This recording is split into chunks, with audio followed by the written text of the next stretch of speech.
जो केंद्र सरकार का जो रेगुलेशन आया है 2026 13 जनवरी को जो भारत सरकार का गजट रिलीज हुआ है, उसमें आपने सामान्य वर्ग के अभ्यर्थी जो यूनिवर्सिटी में पढ़ रहे हैं उसको स्वघोषित अपराधी मान लिया।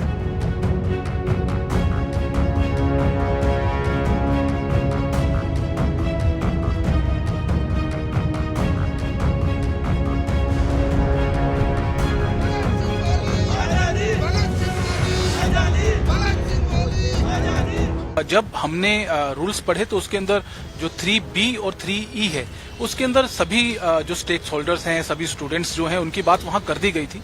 एक अलग से सेक्शन प्रोविजन लाना जो कि SC, ST और OBC की बात करता है, जर्नल कैटेगरी को उसमें एक्सक्लूड कर दिया गया, तो कहीं ना कहीं उसमें बायसनेस दिखती है।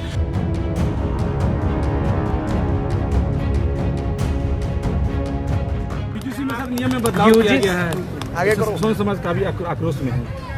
यूजीसी को लेकर स्वर्ण समाज काफी आक्रोश में है, इसको क्या कहेंगे?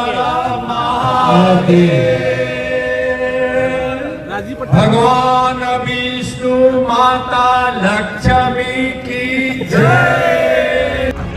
वापस लो, वापस लो, वापस लो।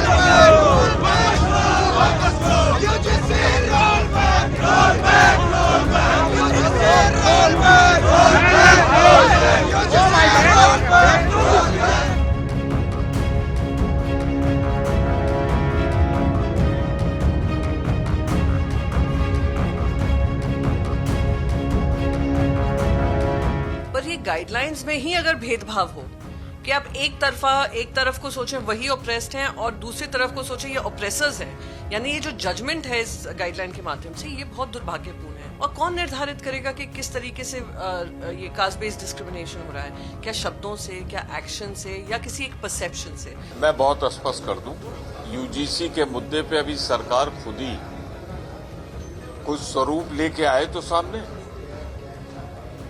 सरकार के अंदर ही इतना अंतर विरोध है, तो हमारा विरोध तो स्वाभाविक है।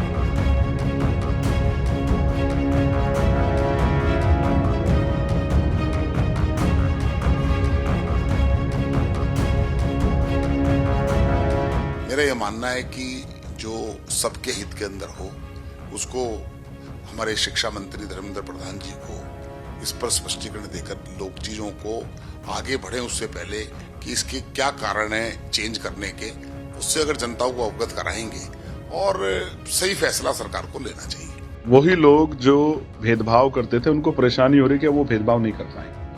कब तक बहुजन समाज अपने पढ़े लिखे नौजवानों की बलि देता रहेगा, वो जातिवाद की बलि चढ़ती रहेंगे? ये बहुत बड़ा सवाल है। हमने रोहित को खोया, पायल तडवी को खोया, कब तक?